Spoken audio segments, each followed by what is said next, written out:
नमस्कार। 16 अप्रैल 2020 दो संत श्री कल्प वृक्ष गिरी उम्र 70 साल, दूसरे संत श्री सुशील गिरी उम्र 40 साल अपने गाड़ी में बैठकर ये दोनों जूना अखाड़े के संत मध्य प्रदेश से महाराष्ट्र होते हुए आसाम की यात्रा पर थे। शाम का समय था। महाराष्ट्र के पाल घाट जैसे ही पहुंचे, कुछ लोगों ने चेक पोस्ट पर पुलिस ने इनसे पूछताछ की।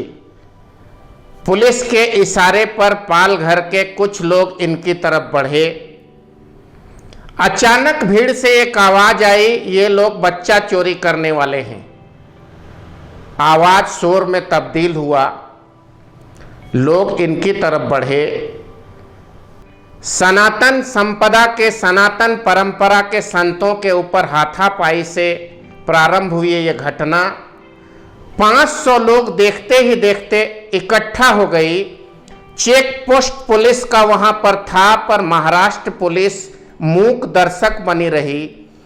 कुछ लोगों ने वीडियो बनाई और देखते ही देखते पीट पीट कर दोनों संत और उनके ड्राइवर को वहीं पे बुरी तरह से मार दिया गया, उनकी हत्या कर दी गई। आज इस घटना को 4 माह से अधिक बीत चुके हैं। भारत सरकार के गृह मंत्री श्री अमित शाह ने महाराष्ट्र के मुख्यमंत्री उद्धव ठाकरे से इसकी विस्तृत रिपोर्ट मांगी।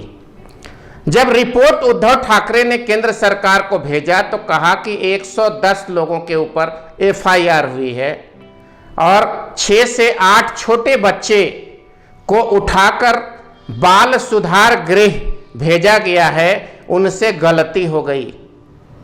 क्या यह बात गले से उतरती है? उन संतों की भटकती हुई आत्मा हम हिंदू संप्रदाय और सनातन परंपरा के लोगों को चैन से सोने नहीं देती। हिंदुस्तान में वर्तमान सत्ता और वर्तमान व्यवस्था में क्या सनातन परंपरा के संत सुरक्षित नहीं हैं? संतों के ऊपर इतना बड़ा आक्रमण पूरे भारत के सनातन परंपरा के चेहरे पे एक बहुत बड़ा सवाल है। ना तो CBI की कोई जांच हुई, न संतों का हत्यारा पकड़ा गया। महज महाराष्ट्र सरकार के द्वारा एक खाना पूर्ति कर दी गई। क्या उद्धव ठाकरे सोनिया गांधी के इशारे पर उनके समर्थन से सरकार चला रहे हैं? उनके मन में कहीं ऐसा तो नहीं था अगर हम किसी के ऊपर हाथ डालेंगे तो हमारी कुर्सी हिल सकती है। महाराष्ट्र सरकार गुमराही के राह पर चल चुकी है।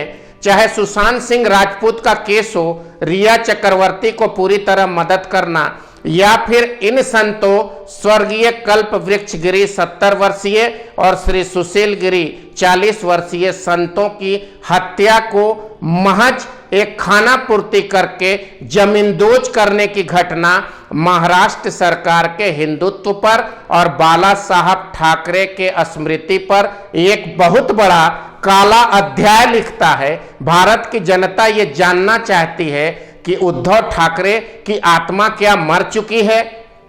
संतों की आत्मा की सच्ची श्रद्धांजलि तभी होगी जब संतों के हत्यारे पकड़े जाएंगे और फांसी के तख्ते पर कानून के पास महाराष्ट्र सरकार या केंद्र सरकार उन्हें खींच कर लाएगा।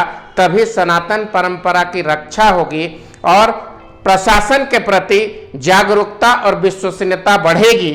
सृष्टि रक्षा चैनल की ओर से बिंदु भूषण दुबे आज इसी सवाल के साथ आपसे विदा लेता है। नमस्कार, जय हिंद।